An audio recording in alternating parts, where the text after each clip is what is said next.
మీరు ఇంజనీరింగ్ చేశారా? జాబ్స్ కోసం సెర్చ్ చేస్తున్నారా? 3600 మందికి పైగా స్టూడెంట్స్ కి జాబ్స్ వచ్చేలా చేసిన code Gnan 100 days software course లో జాయిన్ అవ్వండి. మీ కెరియర్ ని బిల్డ్ చేసుకోండి. Welcome to Suman TV. నేను మీ Suman TV. According to Vedic astrology కనుక మనం చూసుకుంటే ఉగాది నుంచి పుష్యమి నక్షత్రం వారికి ఏ విధంగా ఉండే అవకాశం ఉంటుంది, ఎస్పెషల్లీ విమెన్కి ఎలా ఉంటుంది అనేది ఈరోజు మనతో పాటు ఉమా గారు ఉన్నారు. అది వారి మాట్లాడి తెలుసుకుందాం. Hello sir. హలో నాగరాజ్ గారు. వేదిక్ ఆస్ట్రాలజీ ప్రకారం కనుక మనం చూసుకుంటే పుష్యమి నక్షత్రం వారికి ఎస్పెషల్లీ విమెన్కి ఉగాది నుంచి ఏ విధంగా ఉండే అవకాశం ఉంటుందన్న? తప్పకుండా అండి. పుష్యమి నక్షత్రము అనగానే మనకి శాస్త్రం చెప్పినటువంటి మాట సరళ పుష్యమి త్రీణి అంటారు. అంటే సరళ రేఖ అంటే ఒక స్ట్రైట్ లైన్ ఎలా ఉంటుందో అలాగ 3 తారలు కలిసి ఆకాశంలో మనకి దర్శనం ఇస్తూ ఉంటాయి. అదే పుష్యమి నక్షత్రము. అయితే పుష్యమి నక్షత్రానికి ఆధిపత్యం వహించేటువంటి గ్రహము శని కర్కాటక రాశిలో సంచారం చేస్తుంటారు కాబట్టి చంద్రుడు, తరువాత బృహస్పతి అధిదైవంగా దీనికి ఉంటుంటారు. అయితే చూడండి, ఇక్కడ బృహస్పతి అంటే గురుడు, శని, చంద్రుడు కలయిక కాబట్టి కర్కాటకంలో సంచరించేటువంటి నక్షత్రం కాబట్టి ఒకవేళ మీకు డేట్ ఆఫ్ బర్త్ లేకపోతే కనుక హూ, హే, హో, డా అనేటువంటి అక్షరాల మీద జన్మిస్తే కనుక మీది పుష్యమి నక్షత్రంగా మీరు పరిగణించవచ్చు.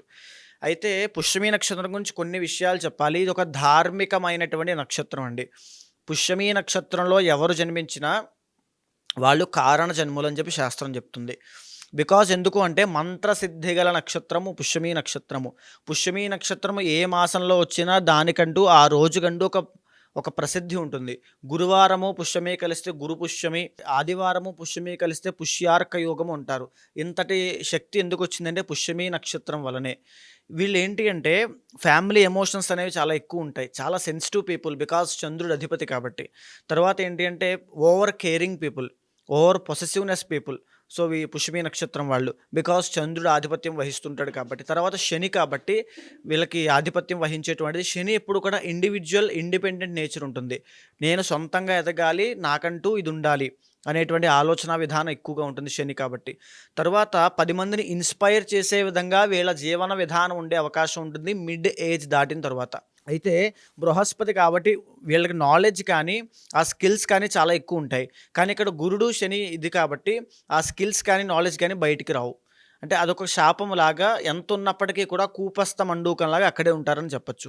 ఇక పర్సనల్ చార్ట్లో కనుక రాజయోగ కారకుడు కనుక మంచి యోగిస్తూ ఉంటే అద్భుతంగా వీళ్ళ లైఫ్ అనేది ఉంటుంది. అయితే ఇక్కడ ఒరిజినల్ సెకండ్ లార్డ్ వచ్చేసి రవి కాబట్టి మాట విషయంలో చాలా జాగ్రత్తగా ఉండాలి. బికాజ్ సెకండ్ లార్డ్ రవి ఎప్పుడైతే అయ్యారో మాట విషయంలోనే చాలా ఇబ్బందులు వస్తూ ఉంటాయి. మాట అలా అన్నారని ఇలా అన్నారని కాస్త తగులు అవి స్టార్ట్ అవుతూ ఉంటాయి. వెరీ వెరీ కేర్ఫుల్గా ఉండాలి. థర్డ్ అండ్ 12th లార్డ్ గురుడు అవుతారు కాబట్టి వీళ్ళకి ఫైనాన్షియల్ ఇష్యూస్ అనేవి కూడా ఎక్కువ అవుతాయి. ఖర్చులు తగ్గించుకోవాలి, ఎక్స్పెండిచర్ అండ్ 12th లార్డ్ గురుడు కాబట్టి. ఈఎంఐస్ కానీ లోన్స్ కానీ ఆర్ ఎనీ అదర్ బిజినెస్ పెట్టడానికి కానీ ఏది అప్పు చేసి పెట్టకూడదు. పెట్టారంటే నష్టపోతారని చాలా ఈజీగా చెప్పొచ్చు. అయితే 4th అండ్ 11th లార్డ్ శుక్రుడు అవుతారు. ఇక్కడ వీళ్ళకి కలిసి వచ్చేటువంటి అంశము ఏమిటి అంటే పెళ్ళయిన తర్వాత ఇక్కడ ఏ మనిషికైనా 2 ఫ్యామిలీలు ఉంటాయి నాగరాజ్ గారు. తన తండ్రి, తన తల్లి, తన సిబ్లింగ్స్ ఒక ఫ్యామిలీ అయితే తన భార్య లేదా తన భర్త, తన పిల్లలు ఒక ఫ్యామిలీ కింద వ్యవహరించబడుతుంది. ఎప్పుడైతే ఇప్పుడు నేను చెప్పినట్టు తన భార్య లేదా తన భర్త, పిల్లలు ఆ ఫ్యామిలీ లైఫ్ ఎంటర్ అయిన తర్వాత ఒక సుఖమైనటువంటి జీవితాన్ని అనుభవిస్తారు. అంటే ఎలాంటి ఇబ్బంది లేకుండా ప్రశాంతమైన వాతావరణం వీళ్ళకి కనిపిస్తుంది. ఒక ప్లెజర్ని, ఒక సుఖాన్ని, ఒక ఆనందాన్ని, భోగాన్ని అనుభవిస్తారని చెప్పచ్చు. అప్పటిదాకా వీళ్ళకి కాస్త అప్స్ అండ్ డౌన్స్ అనేవి ఖచ్చితంగా ఉంటాయి. అయితే 5th అండ్ 10th లార్డ్ కుజుడు అవుతారు. వీళ్ళకి ఎస్పెషల్లీ రియల్ ఎస్టేట్ రంగం అనేటువంటిది చాలా అద్భుతంగా కలిసి వస్తుంది. స్పైసీ ఫుడ్ ఐటమ్స్ బిజినెస్లు చాలా బాగుంటాయి. తర్వాత కుజుడు కాబట్టి కష్టపడేటువంటి రంగాలు పోలీస్ కానీ, ఆర్మీ కానీ, సాఫ్ట్వేర్, ఈవెన్ సాఫ్ట్వేర్ కూడా కుజుడు రూల్ చేస్తుంటాడు కాబట్టి. తరువాత మ్యానుఫ్యాక్చరింగ్ యూనిట్స్ పెట్టడం కానీ, ఆడవాళ్ళకి సంబంధించిన కిచెన్ దాంట్లో యుటెన్సిల్స్ వ్యాపారాలు కానీ, లేకపోతే ఐరన్ సంబంధించినవి కానీ, అండ్ కుజుడు కాబట్టి కాపర్ బిజినెస్లు కానీ, రాగి వస్తువులు అమ్మడం కానీ ఇవన్నీ కూడా అద్భుతంగా వీళ్ళకి కలిసి వస్తాయి. వ్యవసాయం చాలా బాగుంటుంది. అండ్ తర్వాత 5th అండ్ 10th లార్డ్ కుజుడు అవుతున్నాడు కాబట్టి లైఫ్లో వీళ్ళ యొక్క పర్సనల్ చార్ట్లో కుజ మహాదశ ఆరు కుజుడు యొక్క అంతర్దశలో వీళ్ళకి చాలా మంచి జరుగుతుంది. భూమిని నమ్ముకోవాలి. ఎక్కువగా ఈ యొక్క పుష్యమి నక్షత్రం వాళ్ళు భూమిని నమ్ముకుంటే వీళ్ళకి తిరుగు ఉండదని చెప్పచ్చు. ఇది మేజర్‌గా మీరు గుర్తుపెట్టుకోవాల్సిన అంశము. అయితే 6థ్ అండ్ 9థ్ లార్డ్ గురుడు అవుతున్నాడు కాబట్టి ఇక్కడ మళ్ళా ఫైనాన్షియల్ ఇబ్బందులొస్తాయని చెప్పడానికి సెకండ్ కన్ఫర్మేషన్ అని చెప్పొచ్చు. కాస్త అటు ఇటుగా ఫైనాన్షియల్‌గా మీరు ఏదైనా రిస్కీ జాబ్ ఏదైనా చేసినా ఖచ్చితంగా ఇబ్బంది పడిపోతారు. వెరీ కేర్‌ఫుల్‌గా ఉండండి. అయితే 7థ్ అండ్ 8థ్ లార్డ్ ఇక్కడ శని అవుతున్నారు. మేజర్‌గా పుష్యమి నక్షత్రం వాళ్ళకి పెళ్ళైన తరువాత మ్యారీడ్ లైఫ్‌లో మిస్‌అండర్‌స్టాండింగ్ ప్రాబ్లమ్స్ వస్తాయి. అంటే అందరికీ అని కాదు, మెజారిటీ ఆఫ్ పుష్యమి నక్షత్రం పీపుల్ డైవర్స్ కేసులు ఎక్కువగా ఉంటాయి. కావాలంటే చెక్ చేసుకోవచ్చు. ఖచ్చితంగా డైవర్స్‌లు 2 మ్యారేజెస్ అవ్వడం కానీ, ఫస్ట్ మ్యారేజ్‌లో సాటిస్ఫాక్షన్ లేకపోవడం గానీ ఖచ్చితంగా జరుగుతుంది. అండ్ అది కూడా చాలా తొందరగా, క్విక్‌గా, అంటే పెళ్ళైనటువంటి ఒక సంవత్సరం, 2 ఇయర్స్ లోపులోనే ఆ రిజల్ట్స్ అనేవి కనబడిపోతాయి. ఈ ఒకవేళ మీ పర్సనల్ చార్ట్‌లో కనుక శని చాలా బాగున్నాడు, సప్తమాధిపతి చాలా బాగున్నాడు అనుకుంటే వెరీ ష్యూర్ మీరు మంచి మ్యారీడ్ లైఫ్ మీకు ఉంటుందని చెప్పొచ్చు. ఆర్ ఖచ్చితంగా ఇబ్బంది పడతారు. ఓకే. ఇది ఉంటుంది. అయితే వీళ్ళకి వచ్చేటువంటి వీళ్ళు ఏ బిజినెస్‌లు కానీ, ఏ వ్యాపారాల్లో లేకపోతే ఈ యొక్క ఏ వృత్తిలో ఇంకా బాగా రాణిస్తారో కొన్ని శాస్త్రం చెప్పింది. అవి గనక చూస్తే ఎక్కువగా డైరీ ప్రొడక్ట్స్ అనేటువంటివి చాలా బావుంటాయని చెప్పొచ్చు. పొలిటికల్ కెరీర్ కూడా వీళ్ళకి చాలా బావుంటుంది. తర్వాత ఈ యొక్క బిజినెస్‌లో చెప్పాలంటే రెస్టారెంట్ అండ్ బార్స్ ఎక్కువగా లిక్విడ్స్ మీద ఫోకస్ చేయాలి. బికాజ్ కర్కాటక రాశికి సంబంధించింది కాబట్టి లిక్విడ్స్ అండి. పాలు, పాల పదార్థాలు, తరువాత వచ్చేసరికి ఐస్ క్రీమ్స్ కానీ, చాక్లెట్స్ కానీ, వైన్స్ కానీ, తర్వాత డ్రింక్స్ కానీ, ఆక్వా కానీ, రొయ్యల చెరువులు ఇవి కూడా. సో, తర్వాత ఏమిటి అంటే సీ ఫుడ్స్ కానీ ఇవన్నీ కూడా చాలా బావుంటాయి వీళ్ళకి. తర్వాత చెప్పాలంటే వ్యవసాయం చాలా బావుంటుంది. రియల్ ఎస్టేట్ ఆల్రెడీ మనం మాట్లాడుకున్నాము. తర్వాత గార్డెనర్స్ కింద, తర్వాత లాయర్స్ కూడా లాయర్‌గా, జడ్జ్ కింద చాలా బావుంటుంది. ఎవరైనా సరే చదువుకునే వాళ్ళుంటే నేను ఏ ఫీల్డ్‌లోకి వెళ్ళాలి అనే ఆలోచన మీకుంటే ఈ యొక్క జ్యుడిషియల్ డిపార్ట్‌మెంట్‌లోకి మీరు వెళ్ళండి. అద్భుతంగా రాణించగలుగుతారు. బికాజ్ ఆ వాదన, ఆ వాక్చాతుర్య పటిమ చాలా ఎక్కువుంటుంది. సో, చాలా బాగా రాణించగలుగుతారు. అయితే ఎక్కువగా వచ్చేటువంటి ఇబ్బందులు ఏమిటి, ఆరోగ్యపరమైన సమస్యలు కూడా శాస్త్రం కొన్నిటిని ఎస్పెషల్‌గా మెన్షన్ చేసింది. గ్యాస్ట్రిక్ ట్రబుల్ అంటే ఈ యొక్క డైజెస్టివ్ ప్రాబ్లమ్స్ కానీ, గాల్ బ్లాడర్‌లో స్టోన్స్ రావడం కానీ, జాండీస్ కానీ, రెస్పిరేటరీ ప్రాబ్లమ్స్ కానీ, సైనస్ ప్రాబ్లమ్స్ కానీ ఇవన్నీ వచ్చే అవకాశాలు ఎక్కువగా ఉంటాయి. అయితే ఇక్కడ విశ్వావసునామ సంవత్సరం కోసం మనం మాట్లాడుకుంటున్నాం కాబట్టి మార్చి 30వ తారీఖు నుంచి వీళ్ళకి అష్టమ శని దోషం వెళ్ళిపోయింది. సో, అష్టమస్య ప్రాణ సంకటః మేజర్‌గా ఉండేటువంటి శని యొక్క దోషం వీళ్ళకి వెళ్ళిపోయింది కాబట్టి, శని 9థ్ హౌస్‌లోకి వెళ్ళాడు కాబట్టి శని దోషం పట్టట్లేదు. అలాగని యోగాన్ని కూడా ఇవ్వడం లేదు. అయితే ఈ యొక్క పుష్యమి నక్షత్రానికి చూస్తే మే 15వ తారీఖు దాకా గురుబలం చాలా బావుంది. మే 15వ తారీఖు తర్వాత గురుడు వీళ్ళకి వీక్ అవుతున్నారు. 12థ్ హౌస్‌లోకి వెళ్తున్నారు. వెళ్ళిన తర్వాత మే 15 టు అక్టోబర్ లోపు వీళ్ళకి జీవితంలో చాలా సమస్యలొచ్చే అవకాశాలు ఎక్కువగా ఉంటాయి. బికాజ్ గురుబలం లేదు. ఆదాయము తగ్గడము, సడెన్‌గా ఇన్‌కమ్‌కి గండి పడడము, పేరు డీఫేమ్ అవ్వడము, ఎలిగేషన్స్ ఏమైనా రావడము, లేకపోతే సడెన్‌గా ఏదైనా ఖర్చులు పెరగడం, ఎక్స్‌పెండిచర్ చాలా ఎక్కువైపోవడం, ఐదర్ ఎనీ శుభకార్యానికి కావచ్చు, తీర్థయాత్రలకి, దేవుడికి, దైవ కార్యక్రమాలకి ఏదైనా అవ్వచ్చు. విపరీతంగా డబ్బులు ఖర్చు అవ్వడం, తద్వారా వచ్చేటువంటి సమస్యలు ఇరుక్కోవడం, అక్టోబర్ దాకా చాలా ఇబ్బందులుంటాయి. అండ్ 2026 మిడ్ ఇయర్ తర్వాత మళ్ళా ఇన్‌కమ్ అనేది పెరిగే అవకాశాలు ఎక్కువుంటాయి. అయితే ఇక్కడ వీళ్ళకి చూస్తే కనుక 8వ స్థానంలోకి రాహు వస్తున్నాడు.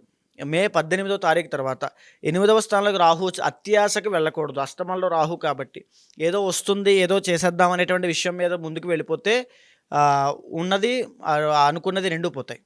బికాజ్ రాహు అష్టమ స్థానంలో కాబట్టి వెరీ కేర్‌ఫుల్‌గా ఉండండి. పర్సనల్ చార్ట్ ఖచ్చితంగా చెక్ చేసుకోవాలి. సో, ఇప్పుడు వచ్చేటువంటి టైం అంతా కొంచెం రిస్కీగా ఉంది కాబట్టి సేఫ్ గేమ్ ఆడడం చాలా ఇంపార్టెంట్ ఇక్కడ. తర్వాత ఏమిటి అనంటే కేతు 2వ స్థానంలోకి వస్తున్నాడు వీళ్ళకి. 2వ స్థానంలోకి మే 18వ తారీఖు తర్వాత వస్తున్నాడు కాబట్టి మాట విషయంలో ఫైనాన్షియల్ క్రైసిస్‌లోకి వెళ్ళేటువంటి అవకాశాలు మళ్ళా కేతు కన్ఫర్మేషన్ చేస్తున్నాడు దాన్ని. సో, చూడండి ఇక్కడ గురుబలం లేకపోవడం, అష్టమంలో రాహు, 2వ స్థానంలో కేతు అన్నీ కూడా ఒకేసారి ఫైనాన్షియల్ ఇబ్బందులు అండ్ ఏదైనా ఒక ఎలిగేషన్స్ రావడం, మాట విషయంలో ఇబ్బందులు రావడం లాంటివి జరిగే అవకాశాలు. అండ్ పుష్యమి నక్షత్రంలో జన్మించి విద్యార్థులు ఎవరైనా ఉంటే వాళ్ళకి కూడా చదువు విషయంలో ఎన్నో ఆటంకాలు రావడము, ఉత్తీర్ణత శాతము తగ్గడం లాంటివి జరిగే అవకాశాలు ఎక్కువగా కనబడుతున్నాయి. సో, వెరీ కేర్‌ఫుల్‌గా మంచి కాన్సంట్రేషన్ ఇంకా పెంచుకోండి. ఇష్టదైవ ఆరాధన, కులదేవత ఆరాధన తప్పకుండా ఉండాలి. ఎన్ని దోషాలున్నా సరే మనకి కులదేవత ఆరాధన ఉండి, కులదేవత అనుగ్రహం ఉంటే ఖచ్చితంగా మనం ముందుకు వెళ్ళిపోతాం. ఏ ఆపద మనల్ని రాకుండా కులదేవత కాపాడుతూ ఉంటుంది. సో, చాలామంది చేసే మిస్టేక్ ఏమిటి అంటే కులదేవతను సరిగ్గా ఆరాధన చేయరు. సో, కులదేవతను ఎస్పెషల్‌గా బాగా ఆరాధన చేయండి. ఇష్టదైవాన్ని ఎక్కువగా నమ్ముకోండి. మంత్ర సాధన ఎక్కువగా ఏదైతే ఇష్టదైవ ఆరాధన, మంత్ర సాధన చేయండి. తప్పకుండా మీరు ముందుకు వెళ్తారు. అయితే ఎస్పెషల్లీ 28వ తారీఖు జులై దగ్గర నుంచి 18వ తారీఖు సెప్టెంబర్ దాకా కుజుడి యొక్క బలం సంపూర్ణంగా ఉండడం వల్ల ఈ మంత్స్‌లో ఈ పీరియడ్ ఆఫ్ టైమ్‌లో భూలాభము, స్వర్ణలాభము, వాహన సౌఖ్యము కలిగేటువంటి అవకాశాలు ఎక్కువగా కనబడుతున్నాయి.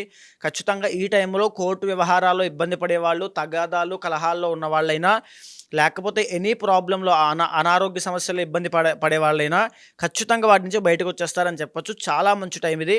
తర్వాత మళ్ళీ తిరిగి 7th డిసెంబర్ దగ్గర నుంచి 15వ తారీఖు జనవరి దాకా కుజుడి యొక్క సమయం చాలా బాగుంది కాబట్టి ఈ టైంలో కూడా చాలా బాగా రాణిస్తారని చెప్పొచ్చు. అయితే రవి యొక్క బలం పెరగడం మూలాన ఏప్రిల్ 15వ తారీఖు దగ్గర నుంచి జూన్ 15 దాకా రవి సంపూర్ణంగా బలాన్ని ఇస్తున్నారు. ఈ టైంలో రాజకీయ భవిష్యత్తు కోసం ప్రయత్నం చేస్తున్న వాళ్ళకి రాజకీయ భవిష్యత్తు ఉంటుంది, పదవి యోగాలు ఉంటాయి. తర్వాత కాంపిటేటివ్ ఎగ్జామ్స్ రాసే వాళ్ళకి ఖచ్చితంగా శుభవార్తలు అని చెప్పొచ్చు. గవర్నమెంట్ ఎగ్జామ్ కోసం ప్రయత్నం చేస్తున్న వాళ్ళకి శుభవార్తలు, గవర్నమెంట్ జాబ్లో ఉంటూ ప్రమోషన్ కోసం ప్రయత్నం చేస్తున్న వాళ్ళకి ఈ టైంలో మీరు ప్రయత్నం చేయండి, ఎస్పెషల్లీ సక్సెస్ కొడతారు.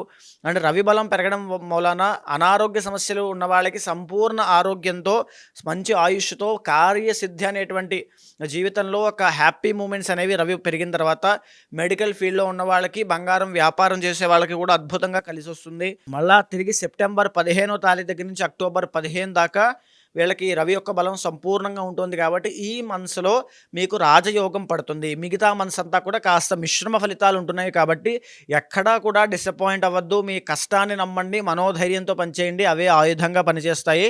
ఇష్టదైవాన్ని ఎక్కువగా ఆరాధన చేయండి. ఎస్పెషల్లీ ఈ యొక్క గురుడికి సంబంధించి దత్తాత్రేయ స్వామి ఆరాధన, శివ ఆరాధన, తర్వాత గోసేవ చేయడము, కుక్కలకి ఏదైనా ఆహారం పెట్టడం లాంటివి చిన్న చిన్న రెమెడీస్ ఇంట్లో చేసుకోండి. లేదు మాకు ఏదైనా పెద్ద ప్రాజెక్ట్ ఉంది, లేకపోతే భారీగా ఏదైనా మేము చేయాలనుకుంటున్నాము అనేటువంటి విషయానికి వస్తే శ్రీరుద్ర యాగము కానీ, గురుడికి సంబంధించినటువంటి పూజలు కానీ తప్పకుండా ఆచరించండి. అండ్ ఖచ్చితంగా మీ పర్సనల్ చార్ట్ కూడా చెక్ చేసుకోవాలి. దాంట్లో ఏవైనా సరే యోగాలు ఉంటే ఖచ్చితంగా దీన్ని ఈజీగా ఓవర్కమ్ చేస్తారు, పరిహారాలు అవసరం లేదు. ఒకవేళ అక్కడ కూడా దోషం ఉంది అనుకుంటే రెండింటినీ కలగలిసి ఏదైతే పరిహారం ఉంటుందో ఆ పరిహారం ఆచరించండి, అద్భుతంగా పనిచేస్తుంది. ఏ వారం వీళ్ళకి ఎక్కువ కలిసి వచ్చే అవకాశం ఉంటుంది? వీళ్ళకి ఎస్పెషల్లీ సోమవారం చాలా బాగుంటుంది నాగరాజ్ గారు. ఎవరైనా సరే వారి అంటే వ్యక్తిగత జాతకం ప్రకారం దోషాలు ఏమైనా ఉన్నాయంటే తెలుసుకోవాలి అనుకునేటువంటి వాళ్ళు ఉంటారు, అంటే పర్సనల్గా మిమ్మల్ని అప్రోచ్ అవుదాం అనుకునేటువంటి వాళ్ళు ఉంటారు. మిమ్మల్ని అప్రోచ్ అవ్వాలంటే ప్రాసెస్ ఏంటండి? తప్పకుండా అండి, ఎవరైనా సరే అలాంటి వాళ్ళు ఎవరైనా సరే కింద కనిపించేటువంటి నెంబర్కి కాల్ చేస్తే తప్పకుండా అపాయింట్మెంట్ తీసుకోండి. ఇప్పుడు మనం మాట్లాడుకుందంతా కూడా గోచార పరంగా ఒక డిఫాల్ట్ బ్లూ ప్రింట్ అని చెప్పొచ్చు. అశ్విని నక్షత్రానికి సంబంధించి మీ పర్సనల్ చార్ట్లో కర్మానుసారేణ బుద్ధి అన్నట్టుగా మీ పర్సనల్ చార్ట్లో మీ యొక్క జాతక చక్రంలో గ్రహ సంచారాల ఆధారంగా ఏమేమి చేస్తే మంచిదంటే విషయాన్ని మొత్తం డీటెయిల్గా మనం మాట్లాడుకోవచ్చు. చాలామంది ఎక్కడెక్కడికో వెళ్ళి ఇబ్బంది పడి ఉంటారు ఆల్రెడీ. సో అలాంటి వాళ్ళు ఏమైనా ఉంటే ఖచ్చితంగా మీ వెనకాల నేను ఉంటాను. ఖచ్చితంగా అపాయింట్మెంట్ తీసుకోండి, ఖచ్చితంగా మాట్లాడి ఏదైతే సమస్య ఉందో దానికి సంబంధించిన పూజలు ఏమైనా ఉంటే కనుక చేసి ఒక మంచి మంత్రాన్ని ఉపాసన ఇచ్చి మంచి ఫలితాలు వచ్చేలా చేస్తాను. ఎనీవేస్ థ్యాంక్ యూ అన్న, thank you so much Uma గారు. నమస్తే అండి. చూశారు కదండి ఈ వీడియోపై మీ అభిప్రాయాన్ని కమెంట్ బాక్స్లో పోస్ట్ చేయండి. ముఖ్యంగా మీరు కనుక ఉమా గారిని త్రూ వేదిక్ ఆస్ట్రాలజీ మీ పర్సనల్ చాట్ అంటే మీ వ్యక్తిగత జాతకం ఏ విధంగా ఉందో తెలుసుకోవాలి అనుకుంటే మాత్రం స్క్రీన్ మీద మీ కాంటాక్ట్ నెంబర్ కనిపిస్తుంది, దానికి మీరు కాల్ ఆర్ మెసేజ్ వాట్సాప్ చేసినా సరే అపాయింట్మెంట్ బుక్ చేసుకోవచ్చు. ఈ వీడియో లైక్ చేయండి, షేర్ మాత్రం తప్పకుండా చేయండి. ఇలాంటి మరిన్ని వీడియోస్ కోసం మా ఛానల్ ఫాలో అవ్వండి. Thank you.